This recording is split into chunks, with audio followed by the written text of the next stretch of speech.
First time I ever heard him sing was in the Scotia Bar in Glasgow, and I'm just trying to recall now, I think I must have been about 18 years old, and so was Gerry. We are virtually the same age. I just couldn't believe how wonderful this noise he made was. He's very impenetrable, he's very difficult to get to know, he's actually sweet and lovely, but it's really difficult to get into him. And he's surrounded, he's like a sort of phyllo pastry of bits and bobs and things he doesn't like and things he protects himself from. And right in the middle of that, there is this heart of solid custard.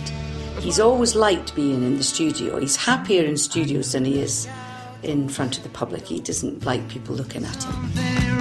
Stuck in the Middle with You is just a great, cracking record. I remember somebody saying to me, something was a great record, it doesn't have to be a great song, it's a great record. That is, it stands up on its own and becomes a massive hit. But it's like as if something in the record is magic. I'm stuck in the middle with you. He says he's not bothered about fashions and trends, they come and go. But he does what he does. I don't know if his music would have been less or more successful throughout the intervening 20 years since Baker Street if he had changed with a bit more with fashion. But I mean, I wouldn't say he should have done that because he wouldn't have been happy with it. I know what he's like. His personality dictates the man he is and the writer he is. Benny Andersson, who worked for many years with ABBA, is not dissimilar to Gerry in that he loves to just be left alone to write and create music. But I think the basic difference was that everybody really knows what Benny Andersson looks like because he allowed people to see him and because he really, really did promote the records. And I think he liked playing live at one point. I don't think Gerry's ever really liked playing live. He's never wanted to go out and promote the records. He feels awkward. I sometimes worry about Gerry when he goes through these long periods of like going to ground.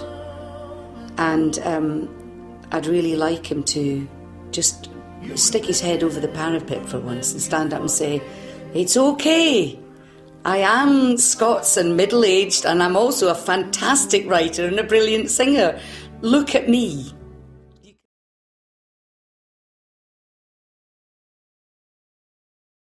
I have sung Gerry Rafferty songs all my life, even when I was singing in folk clubs. So we're going back to the late 60s, early 70s, you know, when I first met Gerry. As time went on, I've covered a lot of his songs. I did the Royal Mile, but I'm probably best known for singing The Right Moment.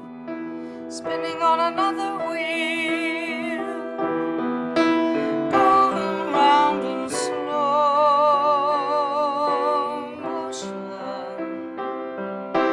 caught up in another dream, drifting on a blue ocean.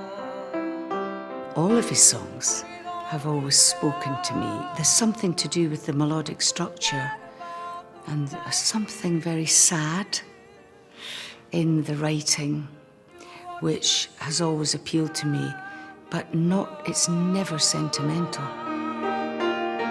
You remember and then you forget,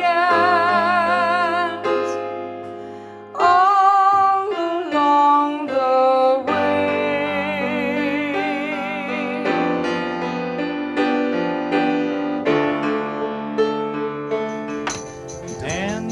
It was always an exciting moment when they rolled the tape because I would hear his, to me, glorious voice and I would be matching phrasing to a voice that was already there. And that was probably the most exciting backing vocals I've ever done in my life, was singing with Gerry. Quiet, please. Playback.